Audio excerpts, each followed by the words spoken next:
And good afternoon, I'm Sean Cabbage-Stock. Here's a look at some of the stories we're working on for you today in our newsroom. The town of Mount Pleasant held a news conference to discuss Shem Creek Park today. Council members approved a measure to appraise several properties along the east side of Shem Creek while trying to assure the public that the vote was not the first step in a land grab. Our Macy McLeod will have more on the vote for you tonight at 5 and 6 o'clock.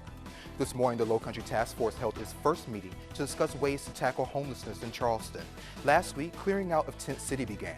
Mayor John Tecklenburg announced a 10-point plan designed to get homeless out of tents and then move them into homeless shelters within the next few months. Co-chair of the task force, Wendell Gilliard, says although he agrees with the mayor's quick action to help, he doesn't agree with the whole plan. Authorities say the man who pulled the trigger in a deadly shooting Saturday will not be charged. North Charleston police responded to a home on Pearson Street and found 34-year-old Darnell Benjamin in the kitchen suffering from a gunshot wound. After consulting with the solicitor's office, the police department determined he was shot in self-defense. And staying on the topic of guns, last year, there were 2 months when gun sales spiked across the Low Country. In July, just after the massacre at Mother Emanuel, and in December, after the shootings in San Bernardino and President Obama's executive order on guns. It's the church shooting that some say revealed a potentially fatal flaw in the system.